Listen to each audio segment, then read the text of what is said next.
Parte 1 de Trueno, de Neil Shusterman. Primera parte. La isla perdida y la ciudad anegada. Acepto el puesto de sumo dalle de Midmérica con eterna humildad. Ojalá fuera en circunstancias más agradables. La tragedia de Perdura permanecerá durante largo tiempo en nuestra memoria. Mientras la humanidad tenga corazón para soportarlo y ojos para llorarlas, recordaremos los miles de vidas que llegaron a su fin en ese oscuro día. Los nombres de los fallecidos nunca abandonarán nuestros labios. Para mí, es un honor que el acto final de los 7 verdugos mayores consistiera en reconocer mi derecho a ser considerado para el puesto de sumo dalle. Y, como la otra candidata pereció en la catástrofe, no es necesario reabrir antiguas heridas consultando el voto sellado. La segadora Curie y yo no siempre estuvimos de acuerdo, pero era una de las mejores de nuestra hermandad y pasará a la historia como tal. Lamento su pérdida tanto, si no más, como cualquier otra persona. Se ha especulado mucho sobre la identidad de los responsables del desastre, porque está claro que no se trató de un accidente, sino de un atentado malicioso planeado meticulosamente. En estos momentos puedo poner fin a los rumores y las especulaciones. Acepto toda la responsabilidad, porque fue mi antiguo aprendiz el que hundió la isla. Rowan Damish, el que se hacía llamar Segador Lucifer, perpetró este horrible crimen. De no haberlo formado, de no haberlo amparado, jamás habría tenido acceso a Perdura ni a las habilidades que le permitieron llevar a cabo un acto tan deleznable. Por lo tanto, mía es la culpa. Mi único consuelo es que él también falleció y sus imperdonables crímenes jamás volverán a asolar nuestro mundo. Nos hemos quedado sin verdugos mayores que nos guíen, sin una autoridad superior que establezca la política de la sierra. Por lo tanto, todos nosotros debemos dejar a un lado nuestras diferencias de una vez por todas. El nuevo orden y la vieja guardia tienen que trabajar juntos para satisfacer las necesidades de todos los segadores del mundo. A este fin, he decidido rescindir oficialmente las cuotas de criba de mi región, por respeto a esos segadores que tienen dificultades para cumplirlas. A partir de ahora, los segadores de Midmérica pueden reducir cuanto deseen el número de personas cribadas, sin que se les castigue por ello. Espero que otras guadañas sigan nuestro ejemplo y deroguen también sus cuotas de criba. Por supuesto, para ayudar a los segadores que decidan cribar menos, el resto de nosotros tendrá que aumentar el número de vidas que arrebate para compensar la diferencia, aunque confío en que logremos alcanzar un equilibrio natural. Del discurso de investidura de Su Excelencia el Sumo Dalle Robert Goddard de Midmérica, 19 de abril del año del ave rapaz. Capítulo 1. Rendirse al momento. No hubo previo aviso. Estaba dormido y, de repente, una gente desconocida lo arrastraba por la oscuridad. «No te resistas», le susurró alguien. «Será peor para ti si lo haces». Pero lo hizo de todos modos, y, a pesar de estar medio dormido, consiguió librarse de ellos y salir corriendo por el pasillo. Llamó pidiendo ayuda, aunque a aquellas horas de la noche sería imposible encontrar a alguien lo bastante espabilado como para ayudarlo. Giró a oscuras porque sabía que había unas escaleras a su derecha. Sin embargo, calculó mal, cayó de cabeza por ellas y se golpeó el brazo contra un escalón de granito. Se le rompieron los huesos del antebrazo derecho, y por un instante notó un dolor agudo. Cuando se levantó, el dolor ya remitía y notaba calor en el cuerpo. Eran sus nanobots, lo sabía. Llenaban de analgésicos su torrente sanguíneo. Avanzó a trompicones, con el brazo agarrado para que la muñeca no le colgara en un horrible ángulo. «¿Quién anda allí?», oyó chillar a alguien. «¿Qué está pasando ahí fuera?». Habría corrido hacia la voz de saber de dónde procedía. Los nanobots le nublaban la mente, y le costaba distinguir lo que estaba arriba y lo que estaba abajo, y mucho más todavía diferenciar la izquierda de la derecha. Qué desastre perder la claridad mental cuando más la necesitaba. En aquel momento, Era como si estuviera sobre el suelo en movimiento de una casa de la risa. Fue dando bandazos de una pared a otra para intentar mantener el equilibrio, hasta que se estrelló contra uno de sus atacantes, que lo agarró por la muñeca rota. A pesar de los analgésicos, el roce de los huesos bajo esa mano lo dejó demasiado débil para resistirse. «No podías ponérnoslo fácil, ¿eh?», le dijo el agresor. «Bueno, ya te lo habíamos advertido». Solo vio la aguja un segundo, un fino relámpago de plata en la oscuridad antes de que se clavaran en el hombro. El hielo le recorrió las venas y el mundo pareció empezar a girar en dirección contraria. Le cedieron las rodillas, pero no cayó.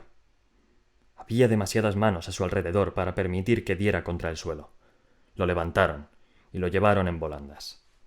Había una puerta abierta y por ella salió a la noche ventosa. En su último instante de consciencia, no tuvo más remedio que rendirse al momento. Cuando despertó, el brazo ya estaba curado, lo que significaba que llevaba horas inconsciente. Intentó mover la muñeca, pero no pudo. No por la herida, sino porque estaba atado, de manos y de pies. También se ahogaba.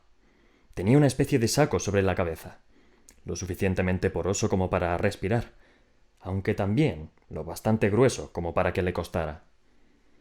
A pesar de no tener ni idea de dónde se encontraba, sí que sabía lo que estaba sucediendo. Lo llamaban secuestro. La gente lo hacía por diversión, como regalo de cumpleaños o como actividad dentro de unas vacaciones de aventura. No obstante, aquel secuestro no era de los que te preparaban los amigos y la familia, sino algo real. Y aunque no tenía ni idea de quiénes eran sus secuestradores, sabía por qué lo habían hecho. ¿Cómo no iba a saberlo? ¿Hay alguien ahí?, preguntó. No puedo respirar aquí dentro. Si me dejan morturiento no les serviré de nada, ¿no? Oyó movimiento a su alrededor, y alguien le quitó la bolsa de la cabeza. Se hallaba en un cuartito sin ventanas, y la luz era potente, aunque solo porque llevaba mucho tiempo a oscuras. Ante él había 3 personas, 2 hombres y una mujer. Esperaba encontrarse con los rostros de unos duros indeseables profesionales, nada más de lejos de la realidad. Sí, eran indeseables, pero no más que el resto del mundo. Bueno, de casi todo el mundo. «Sabemos quién eres», dijo la mujer del centro, que, al parecer, estaba al mando. «Y sabemos lo que puedes hacer». «Lo que supuestamente puedes hacer», puntualizó uno de los otros.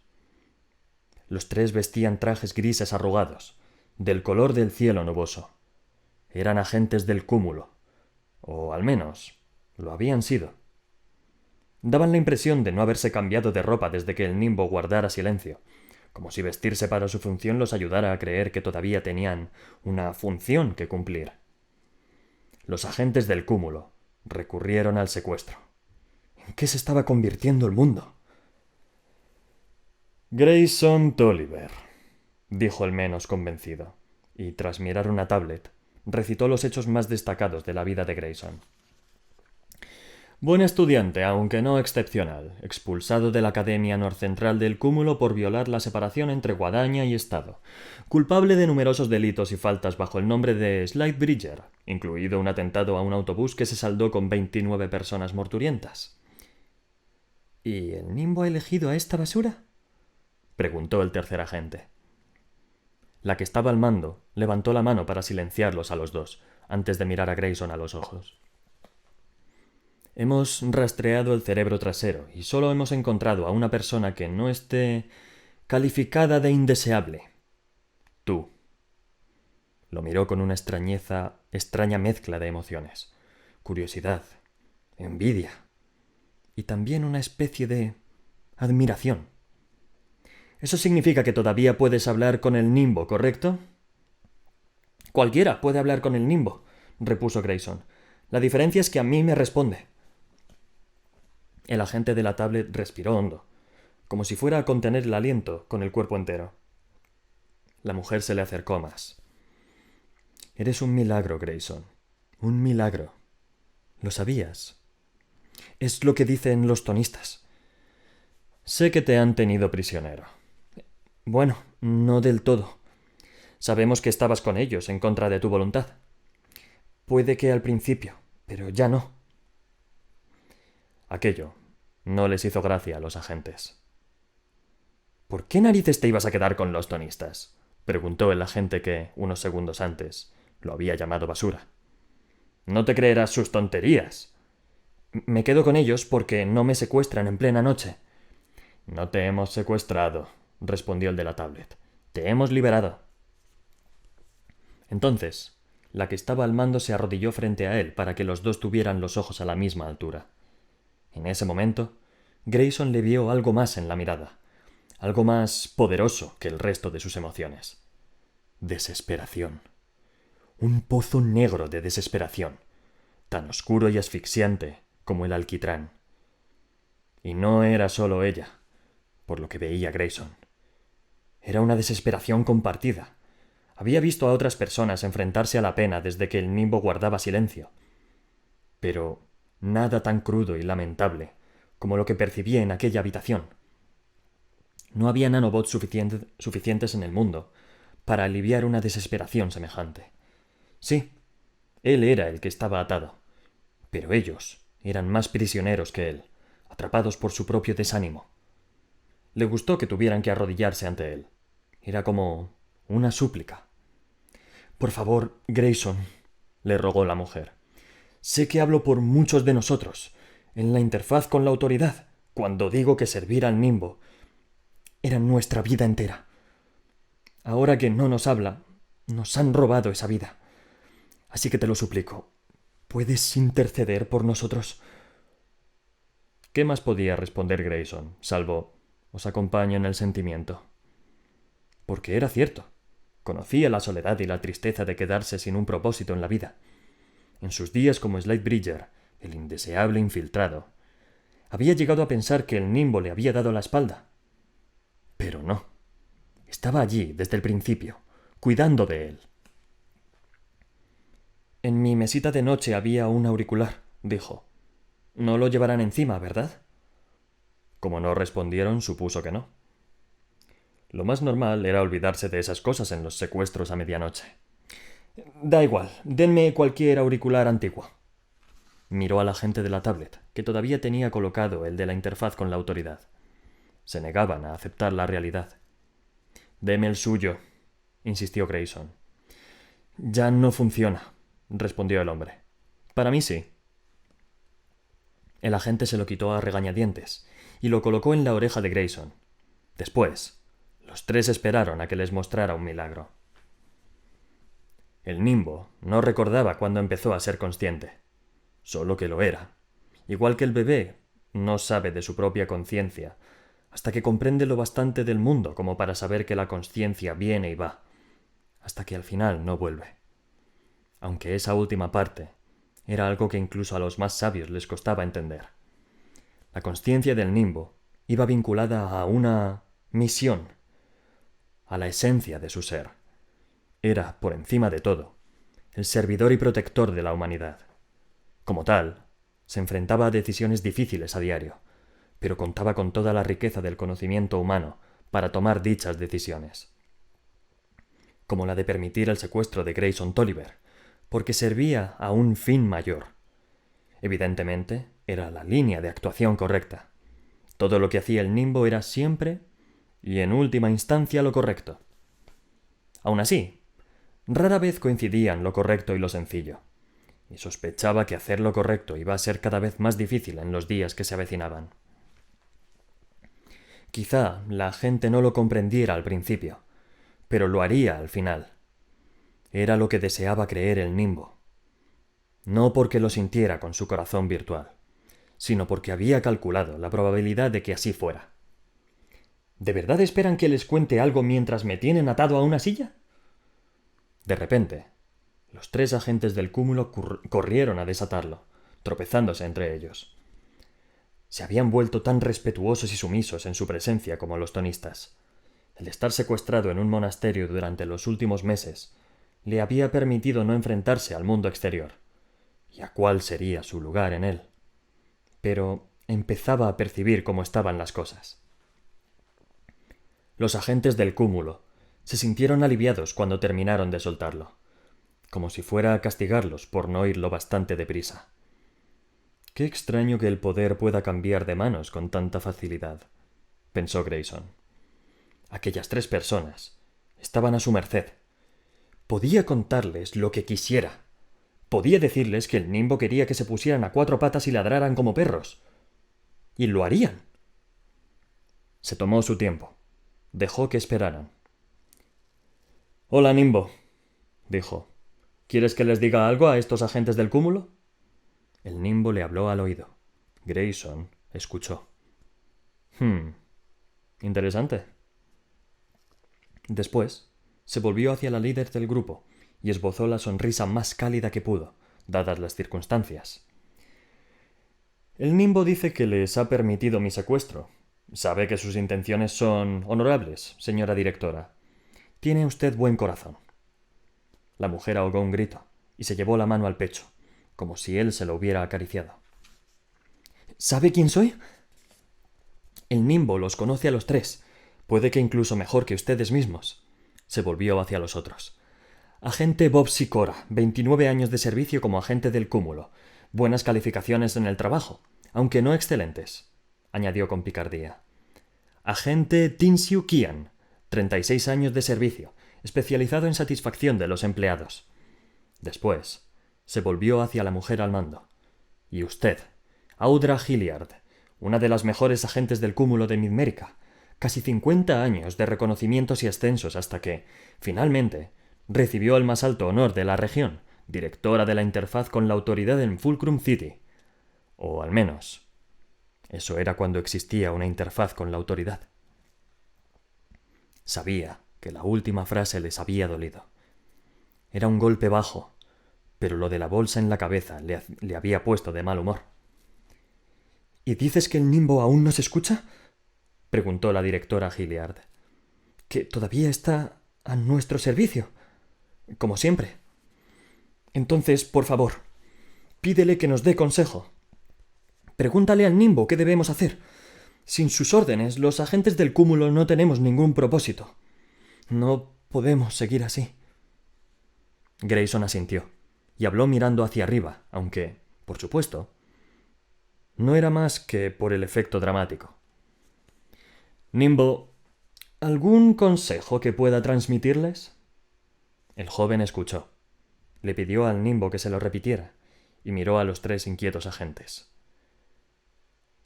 8.167, 167.733, dijo. Lo miraron, desconcertados. «¿Qué?», preguntó por fin la directora Hilliard. «Es lo que ha dicho el Nimbo. Querían un propósito, y eso les ha dado». El agente Sikora se puso a dar rápidos toquecitos con el dedo en su tablet para apuntar los números. «Pero, ¿qué significa?», preguntó la directora. Grayson se encogió de hombros. «No tengo ni idea». «Pídele al Nimbo que se explique». «No tiene más que decir, aunque les desea a todos una bonita tarde». Tenía gracia, porque, hasta ese preciso momento, Grayson ni siquiera sabía qué hora era. Pero... Entonces se abrió la cerradura de la puerta, y no solo esa, sino todas las del edificio, cortesía del Nimbo. Y de pronto, los tonistas entraron en tromba, agarraron a los agentes del cúmulo y los maniataron. El último en entrar fue el coadjutor Mendoza, el encargado del monasterio tonista que cobijaba a Grayson. «Nuestra secta no es violenta», le dijo Mendoza a los agentes, «pero en circunstancias como esta me gustaría que lo fuera». Hilliard, todavía con la desesperación pintada en el rostro, mantuvo la vista fija en Grayson. «Pero nos habías dicho que el Nimbo nos había permitido liberarte». «Así es», respondió alegremente el joven, «pero también quería que me liberaran de mis liberadores». «Podríamos haberte perdido», dijo Mendoza, todavía consternado a pesar de que Grayson llevaba ya un buen rato con ellos. En aquel momento iban en una caravana de vehículos. Todos son conductores de carne y hueso. De vuelta al monasterio. «No me habéis perdido», contestó él, cansado de verlo fustigarse. Estoy bien. Pero puede que no lo hubieras estado si no llegamos a encontrarte. ¿Cómo me encontrasteis, por cierto? Mendoza vaciló, pero al final dijo: No lo hicimos. Llevábamos horas buscándote y de repente, como salido de la nada, apareció un destino en todas nuestras pantallas. El Nimbo. Sí, el Nimbo, reconoció el coadjutor. Aunque no entiendo por qué tardó tanto en dar contigo si tiene cámaras en todas partes. Grayson decidió guardarse la verdad para sí, que el Nimbo no había tardado nada en encontrarlo, puesto que siempre sabía dónde estaba el chico. Sin embargo, tenía sus motivos para demorarse, igual que tenía sus motivos para no haberlo avisado de la trama del secuestro. Tus secuestradores tienen que creerse que es real, le había explicado el Nimbo después del acto. La única forma de asegurarse es permitir que, en efecto, sea real. Tranquilo, no has corrido peligro en ningún momento.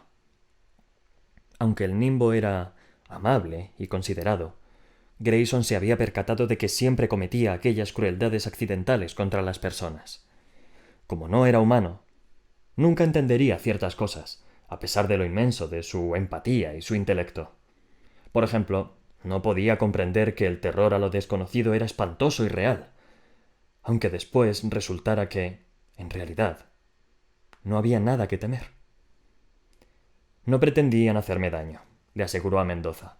Es que se sienten perdidos sin el Nimbo. Como todo el mundo, pero eso no les da derecho a sacarte de tu cama a la fuerza. Sacudió la cabeza, furioso, aunque más consigo mismo que con los agentes. Debería haberlo previsto. Los agentes del cúmulo tienen más acceso al cerebro trasero que los demás, y era evidente que acabarían por buscar a alguien que no estuviese etiquetado como indeseable. Puede que Grayson hubiera sido un iluso al pensar que podía permanecer en el anonimato. Nunca había sentido ningún afán de destacar, y de golpe era, literalmente, único. No tenía ni idea de cómo enfrentarse a algo así, pero sospechaba que tendría que aprenderlo. Tenemos que hablar, le había dicho el Nimbo el día que se hundió Perdura, y no había dejado de hablarle desde entonces. Le contó que tenía un papel esencial en los acontecimientos, aunque no le explicó cuál. No le gustaba comprometerse con respuestas de las que no estaba muy seguro, y a pesar de que se le daba bien predecir los resultados, no era un oráculo. No predecía el futuro, solo las probabilidades de que ocurriera. Una bola de cristal empañada, en el mejor de los casos. El coadjutor Mendoza se puso a tamborilear con los dedos en sus reposabrazos. Esos malditos agentes del cúmulo no serán los únicos que te busquen. Tenemos que adelantarnos a los acontecimientos. Grayson sabía por dónde iba.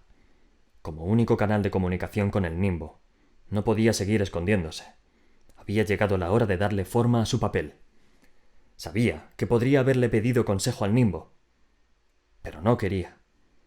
Su época de indeseable, en la que el ente no le hablaba, resultó aterradora en un principio, aunque también liberadora. Se había acostumbrado a tomar decisiones y reflexionar sobre cada situación sin ayuda. Si elegía abandonar su escondite, lo haría él solo, sin los consejos del Nimbo. Debería hacerlo público, dijo Grayson. Que el mundo lo sepa, con mis condiciones. Mendoza lo miró y sonrió. Era evidente que los engranajes de su cabeza se habían puesto en funcionamiento. Sí, convino. Tenemos que sacarte al mercado. ¿Al mercado? No era eso lo que tenía en mente. No soy un pedazo de carne. No, pero tener la idea correcta en el momento adecuado puede ser tan satisfactorio como el mejor de los filetes. Aquello era lo que esperaba Mendoza. El permiso para preparar el escenario para la presentación de Grayson. Tenía que ser idea del chico porque Mendoza sabía que, si intentaba obligarlo, se resistiría. Quizás aquel desagradable secuestro tuviera un lado positivo. Grayson por fin había abierto los ojos, y aunque el coadjutor era un hombre que en secreto dudaba de sus creencias tonistas, la presencia del joven empezaba a hacerle dudar de sus dudas. Mendoza fue el primero que creyó a Grayson cuando éste afirmaba que el Nimbo todavía le hablaba. Presentía que el chico formaba parte de un plan mayor y que, tal vez, él también formara parte del mismo plan. Has venido aquí por un motivo, le había dicho a Grayson aquel día. Este suceso, la gran resonancia, resuena de varias formas. 2 meses después, sentados en el sedán mientras debatían sobre objetivos de enorme importancia, Mendoza se sintió más fuerte, envalentonado. Aquel modesto muchacho estaba destinado a llevar la fe tonista, y a Mendoza, a otro nivel. Lo primero que necesitas es un nombre. Ya tengo uno, respondió Grayson, pero Mendoza descartó la idea. Es muy común. Necesitas presentarte al mundo como algo más allá de lo ordinario, algo superlativo. El coadjutor lo miró e intentó imaginárselo en un contexto más atractivo, más favorecedor. Eres un diamante, Grayson. Ahora tenemos que colocarte en el engaste adecuado para que brilles.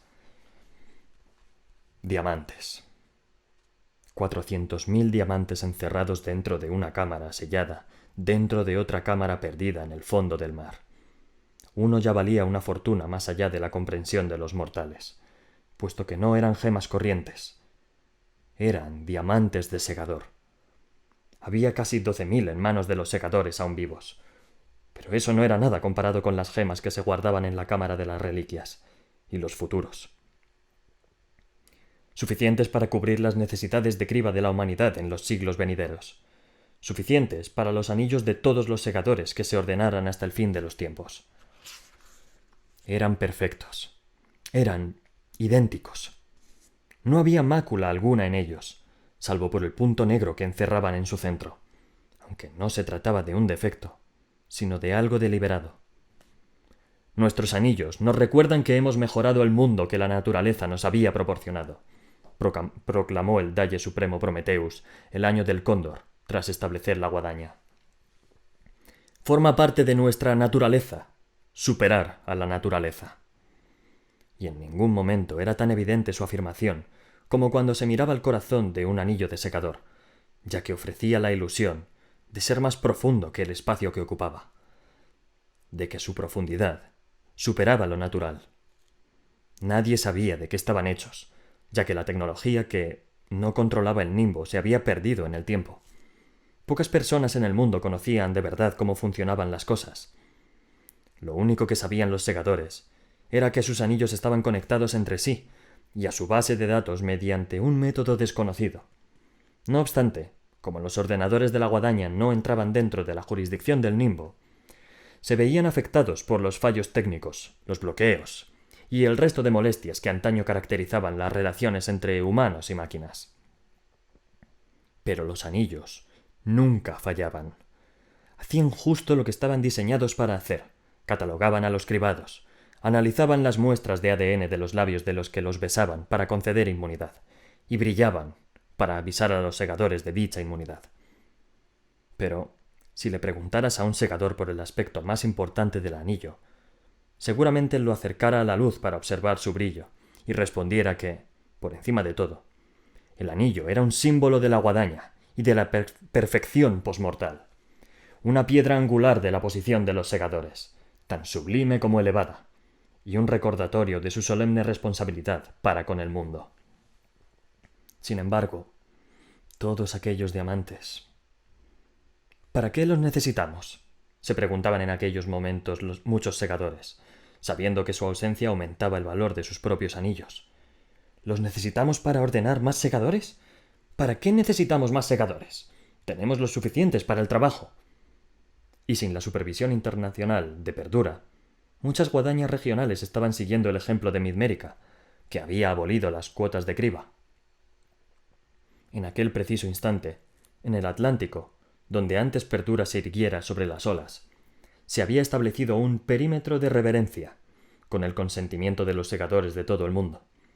Nadie tenía permitido navegar cerca del lugar del hundimiento de Perdura, por respeto a las miles de vidas perdidas. De hecho, el sumo Dalle Goddard, uno de los pocos supervivientes de aquel terrible día, afirmaba que el perímetro de reverencia debía convertirse en una denominación permanente y que jamás debía tocarse lo que quedara bajo su superficie. No obstante, aquellos diamantes se encontrarían tarde o temprano. Lo valioso rara vez se pierde para siempre. sobre todo cuando el mundo sabe perfectamente dónde se encuentra. Los secadores de la región subsahariana nos sentimos sumamente ofendidos por la decisión del sumo Dalle Godard de eliminar las cuotas de criba. Las cuotas llevan en vigor desde tiempos inmemoriales para regular la muerte, y aunque no sea uno de los mandamientos oficiales de los secadores, siempre nos han llevado por el buen camino. Han evitado que nos dejemos llevar por la sed de sangre, o en su defecto, por la pereza. Aunque otras regiones también han decidido abolir las cuotas, Subsáhara se une a Amazonia, Israevia y muchas otras regiones que rechazan este aciago cambio. Más aún, a partir de ahora, se prohíbe a todos los segadores midmericanos cribar en nuestra tierra, e instamos a las demás regiones a que sigan nuestro ejemplo, para evitar que el presunto nuevo orden de Godard imponga su tiránico poder en el mundo.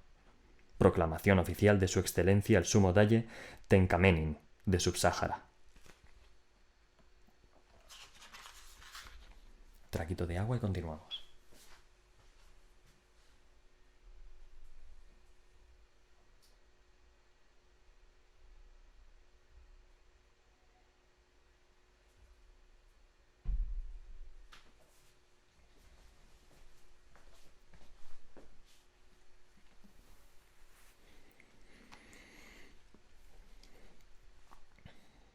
Capítulo 2. Tarde a la fiesta. ¿Cuánto falta? Nunca había conocido a un segador tan impaciente. Entonces es que no has conocido a muchos segadores. Somos unos tipos bastante impacientes e irascibles.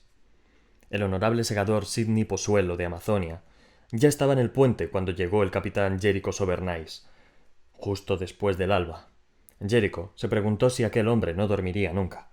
Quizá los segadores contrataran a gente que durmiera por ellos. «Mediodía a toda velocidad», contestó Jericho. «Estaremos allí a las 6, como le dije ayer, su señoría».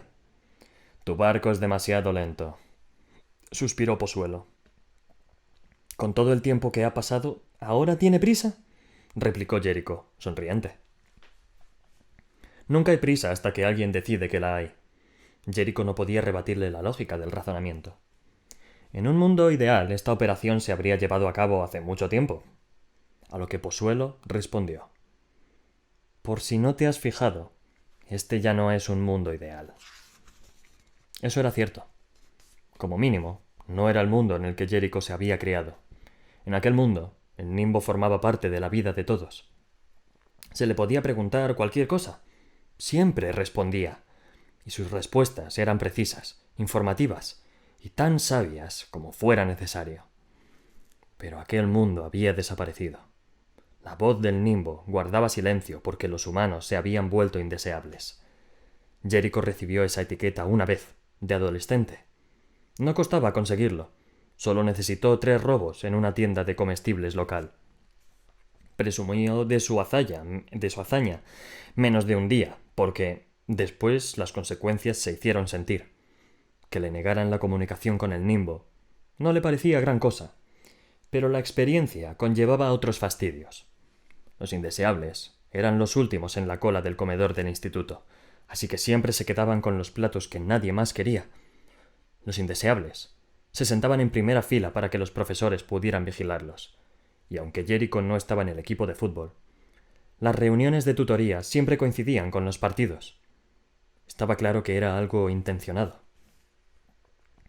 En aquella época, Jericho creía que el Nimbo lo hacía en un alarde pasivo-agresivo de resentimiento, pero con el tiempo llegó a comprender que pretendía dejar clara su postura. Ser indeseable era una elección, y cada uno tenía que decidir si lo que se ganaba compensaba con lo que se perdía. Lección aprendida. Aquella pequeña muestra le bastó. Le costó 3 meses de buen comportamiento que borraran la enorme I roja de su tarjeta de identificación, y una vez eliminada, no le quedó ningún deseo de repetir la experiencia. «Me alegro de que haya cambiado tu estado», le dijo el Nimbo, cuando pudo volver a hablarle. A modo de respuesta, Jericho le había pedido que encendiera las luces del dormitorio, porque darle una orden volvía a poner al Nimbo en su sitio. Era un sirviente, el sirviente de la humanidad. Tenía que hacer lo que Jericho le ordenara. Era un consuelo. Entonces llegó el cisma entre la humanidad y su mayor creación. Perdura se hundió en el mar, y el Nimbo los declaró a todos indeseables de un solo golpe. En aquel instante nadie sabía exactamente lo que significaría para la gente la pérdida del Consejo Mundial de Segadores. Pero el silencio del Nimbo sembró un pánico colectivo. Ser indeseable ya no era una opción, sino algo impuesto, un juicio de valor. Y el silencio fue lo único que necesitó el Nimbo para convertir la servidumbre en superioridad. El criado se transformó en el señor, y a partir de ese momento, el principal objetivo del mundo fue complacer al Nimbo. ¿Qué puedo hacer para revertir esta decisión?, se lamentaba la gente. ¿Qué puedo hacer para que el Nimbo me apruebe de nuevo? El Nimbo nunca había pedido adoración, pero la gente ahora se la daba, y se inventaba complicados retos a los que enfrentarse con la esperanza de que el Nimbo se fijara en ella. Evidentemente, el ente todavía oía los gritos de la humanidad, todavía lo veía todo, pero se guardaba sus opiniones para sí. Mientras tanto, los aviones seguían volando, los ambudrones seguían llegando para recoger a las personas morturientas, la comida seguía creciendo y distribuyéndose. Es decir, el Nimbo seguía haciendo funcionar el mundo con la misma precisión de siempre. Procedía de la manera que consideraba más adecuada para la raza humana en su conjunto. Pero si querías que la lámpara de tu escritorio se encendiera, tenías que levantarte tú. El segador Pozuelo se quedó en el puente un poco más para supervisar su progreso. El mar estaba en calma, aunque navegar con el mar en calma era una labor monótona, sobre todo para quien no estaba acostumbrado. Se marchó para desayunar en su camarote, y su túnica verde bosque se infló tras él mientras bajaba las estrechas escaleras que daban a las cubiertas inferiores. Jericho se preguntó qué cosas se le pasarían por la cabeza al segador. ¿Le preocuparía tropezar con la túnica? ¿Revivía cribas pasadas? ¿O simplemente se limitaba a pensar en lo que iba a desayunar? No es mala persona, dijo Wharton, el oficial de guardia de cubierta, que ocupaba aquel puesto desde mucho antes de que Jericho dirigiera el barco. La verdad es que me cae bien. Es mucho más honorable que algunos de los otros honorables segadores que he conocido. Que nos haya elegido para esta misión de salvamento ya dice mucho de él. Sí, lo que no sé bien es el qué. En mi opinión, que ha elegido usted bien su carrera. Era todo un cumplido, viniendo de Wharton, que no era dado a lisonjas. Pero Jericho no podía quedarse con todo el mérito. Me limité a aceptar el consejo del Nimbo. Unos cuantos años antes, cuando el Nimbo le había sugerido que quizá fuese feliz en el mar, Jericho había reaccionado con irritación. Porque estaba en lo cierto. Era la evaluación perfecta. Jericho ya estaba pensando algo similar, pero que el Nimbo se lo dijera era como si le destriparan el final de la historia. Sabía que podía elegir entre muchas vidas distintas en el mar. Había gente que viajaba por el mundo en busca de la ola perfecta para surfear. Otros se dedicaban a las carreras en velero, o cruzaban el océano en altos barcos que imitaban los navíos de épocas pasadas. Pero no eran más que un pasatiempo, sin un objetivo práctico más allá del puro placer. Jericho quería una felicidad que también sirviera de algo, una profesión que aportara algo tangible al mundo. El salvamento marítimo era la opción perfecta. Y no solo sacar del agua las cosas que el Nimbo hundía adrede para dar trabajo a la industria de salvamento. Aquello era como cuando los niños desenterraban dinosaurios de plástico de los areneros. Jericho quería recuperar cosas que se hubieran perdido de verdad. Y eso significaba estrechar lazos con las guadañas del mundo, porque, mientras que los barcos dentro de la jurisdicción del Nimbo nunca sucumbían a una muerte prematura, los navíos de los segadores tendían a sufrir fallos técnicos y errores humanos. Poco después de graduarse de la enseñanza secundaria, Jericho se embarcó como aprendiz en un equipo de salvamento de segunda del Mediterráneo occidental. Entonces, el yate del segador Dalí se hundió en las aguas poco profundas junto a la costa de Gibraltar, lo que le brindó a Jericho la inesperada oportunidad de ascender. Con un equipo estándar de buceo, fue la primera persona en llegar al yate hundido, y mientras los demás seguían supervisando el lugar, Jericho, contra las órdenes de su capitán, entró en la embarcación, encontró el cuerpo del secador morturiento dentro de su camarote y lo sacó a la superficie. Fue despedido en el acto. No se sorprendió. Al fin y al cabo se consideraba que desobedecer una orden directa era amotinarse. Pero formaba parte de una decisión calculada. Porque cuando revivieron al segador Dalí y a su séquito, lo primero que quiso saber el hombre era quién lo había sacado del mar. Al final, el segador no solo estaba agradecido, sino que fue generoso en grado sumo. Concedió a todo el equipo de salvamento un año de inmunidad a la criba, y quiso añadir algo especial para la persona que lo había sacrificado todo para recuperar su cuerpo morturiento, ya que resultaba evidente que se trataba de alguien con sus prioridades en orden. El segador Dalí le preguntó a Jericho qué esperaba lograr en la vida. «Me gustaría dirigir mi propio equipo de salvamento algún día», respondió él, pensando que Dalí lo recomendaría en alguna parte. En vez de eso, el segador le compró el E.L. Spence, un espectacular buque de investigación oceanográfica de 100 metros de eslora, reconvertido para salvamento marítimo. «Capitanearás este barco», anunció Dalí. Y como el Spence ya tenía capitán, el segador lo cribó en el acto y ordenó a la tripulación que obedeciera a Jericho si no quería acabar igual. Fue, por así decirlo, surrealista. Habría preferido llegar al mando de otro modo, pero tenía tan poca elección como el capitán cribado. Al percatarse de que la tripulación no obedecería fácilmente a una persona de 20 años, Jericho mintió y les dijo que tenía 40 y tantos, pero que había reiniciado el contador recientemente para parecer más joven. Que se lo creyeran o no, era asunto suyo. La tripulación tardó bastante en aceptar el nuevo mando. Algunos se rebelaban en secreto.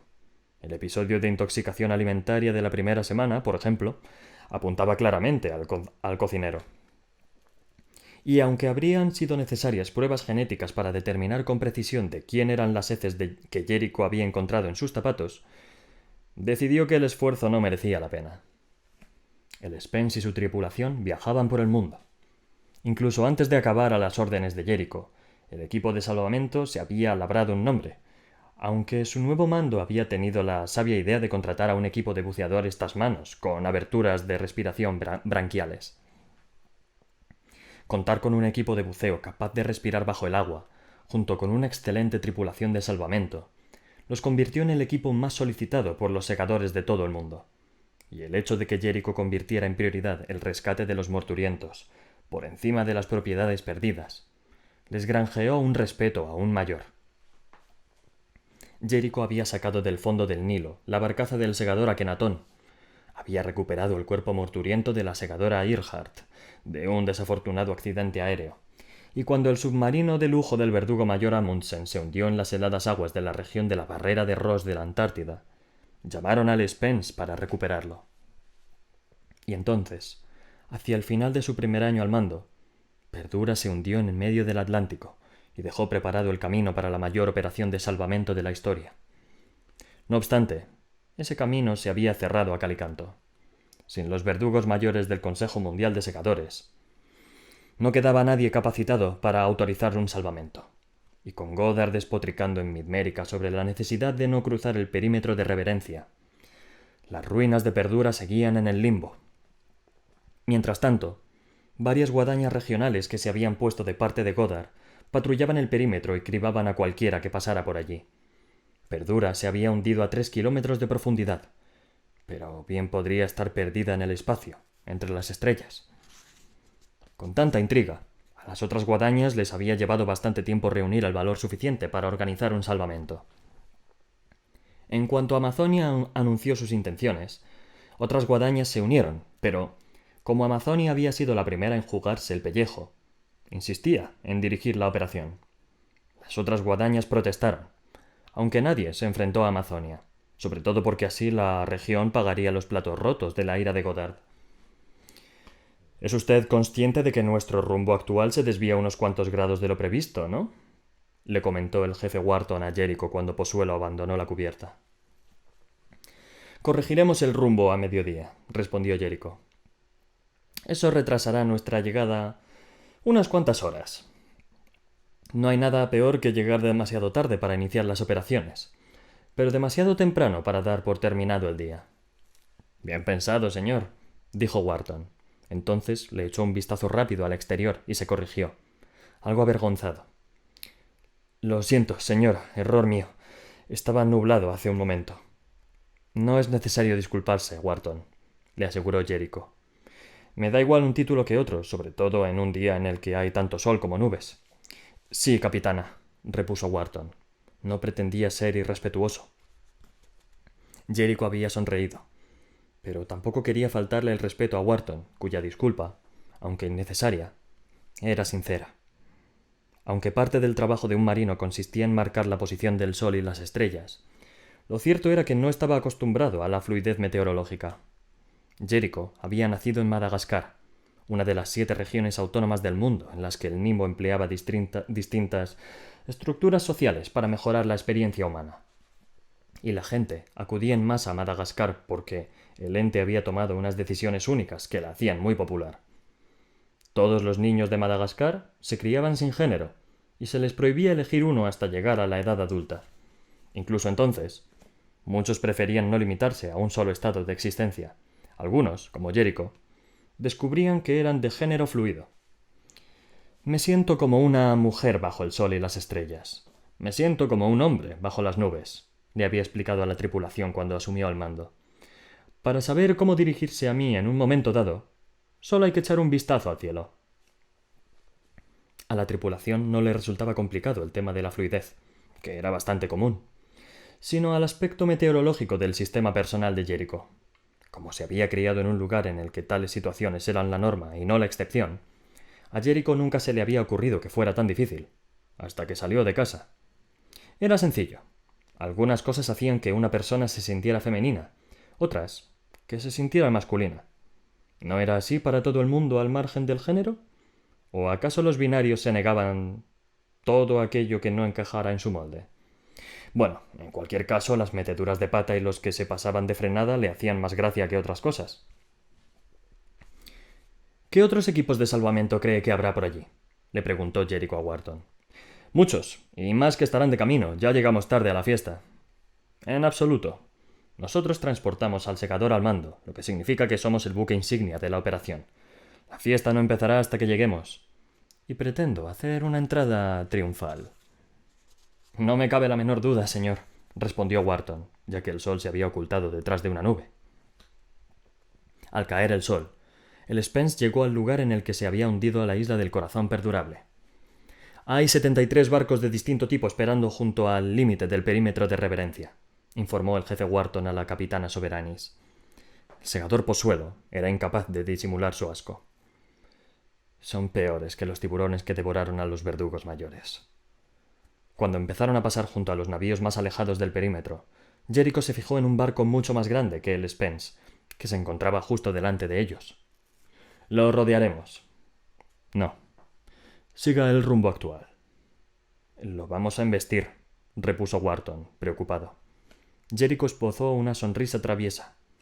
Entonces tendrá que moverse, respondió. Pozuelo sonrió. Y así, dejaremos claro desde el principio quién está al mando de la operación, dijo. Me gusta tu forma de pensar, Jerry. Wharton le echó un vistazo a Jericho. Por respeto, en la tripulación nadie llamaba Jerry a la capitana, pues era un apelativo reservado para amigos y familiares. Pero Jericho se lo permitió.